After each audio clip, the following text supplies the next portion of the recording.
नमस्कार दोस्तों, स्वागत है आपका आज के हमारे इस वीडियो में।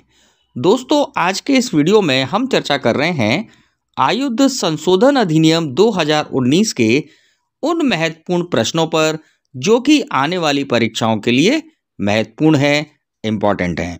तो मित्रों, शुरू करते हैं आज का यह इम्पॉर्टेंट वीडियो। आयुध संशोधन अधिनियम 2019 कब से प्रभावशील हुआ? 14 दिसंबर 2019 से। अनुज्ञप्ति लाइसेंस को आयुध अधिनियम की किस धारा में परिभाषित किया गया है? तो यह परिभाषित किया गया है सेक्शन 2EA में। आयुध अधिनियम 1959 के किस संशोधन के द्वारा अनुज्ञप्ति की परिभाषा को अंतस्थापित किया गया? यह किया गया था आयुध संशोधन अधिनियम 2019 के द्वारा। कोई व्यक्ति एक साथ कितने अग्निशस्त्र अपने अधिपत्य में रख सकता है?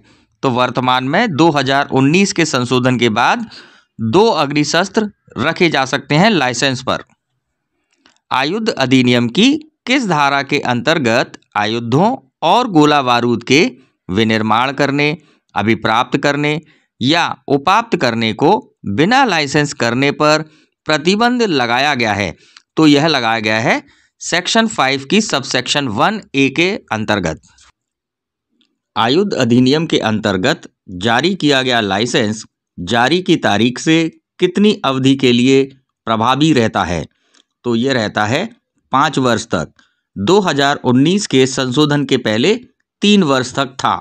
जो कोई धारा 7 के उल्लंघन में किन्हीं प्रतिषिद्ध आयुधों या किसी प्रतिशुद्ध गोला बारूद को अर्जित करेगा वह दंडनीय होगा। तो आंसर है कारावास, जो 7 वर्ष से कम का नहीं होगा किंतु जो 14 वर्ष तक का हो सकेगा, और जुर्माने से भी दंडनीय होगा। 2019 के संशोधन के पहले यह कारावास 5 वर्ष से 10 वर्ष तक का था। जो कोई धारा 5 के उल्लंघन में आयुधों और गोला बारूदों का विनिर्माण, अभिप्राप्त या उपाप्त करेगा वह दंडनीय होगा। तो आंसर है कारावास से जिसकी अवधि 7 वर्ष से कम की नहीं होगी किंतु जो आजीवन कारावास तक की हो सकेगी, और जुर्माने से भी। जो कोई बल का प्रयोग करके पुलिस या सशस्त्र बलों से अग्नायुध छीन लेता है, ऐसे कारावास से दंडनीय होगा जिसकी अवधि 10 वर्ष से कम की नहीं होगी किंतु जो आजीवन कारावास तक की हो सकेगी, और जुर्माने का भी दायी होगा। मित्रों, ये जो प्रावधान है 2019 के संशोधन से नया जोड़ा गया है, जो कि धारा 25 के अंतर्गत उपधारा 1AB के रूप में जोड़ा गया है। बिना लाइसेंस पिस्तौल रखने पर कितनी सजा दी जा सकती है? तो इसका आंसर है कारावास जिसकी अवधि 2 वर्ष से कम की नहीं होगी किंतु जो 5 वर्ष तक की हो सकेगी, और जुर्माने से दंडनीय होगा। यदि किसी संगठित अपराध संघ का कोई सदस्य या उसकी ओर से कोई भी व्यक्ति किसी भी समय अध्याय 2 के किसी उपबंध के उल्लंघन में कोई आयुध या गोला बारूद अपने कब्जे में रखता है या लेकर चलता है, तो वह दंडनीय होगा कारावास से जो 10 वर्ष से कम का नहीं होगा किंतु जो आजीवन कारावास तक हो सकेगा, और जुर्माने का भी दायी होगा। मित्रों, ये प्रोविजन भी इस बार 2019 के संशोधन के द्वारा जोड़ा गया है। आयुध अधिनियम 1959 के अंतर्गत अनुष्ठानिक गोलाबारी, सेलिब्रेटरी गन फायर से कहाँ गोलाबारी करने के लिए अग्नायुध का प्रयोग करना अभिप्रेत है?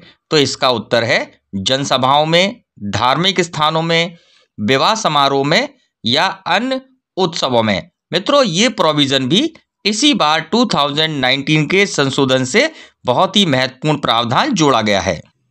जो कोई उतावलेपन या उपेक्षा से कोई अनुष्ठानिक गोलाबारी का उपयोग करेगा जिससे मानव जीवन या किन्हीं अन्य की वैयक्तिक सुरक्षा संकटापन्न हो जाए, दंडनीय होगा। तो इसका आंसर है 2 वर्ष तक का कारावास या जुर्माने से, जो कि 1 लाख रुपए तक का हो सकेगा, या दोनों से दंडनीय होगा। मित्रों ये प्रावधान भी हाल ही में जोड़ा गया बहुत ही इंपॉर्टेंट प्रोविजन है।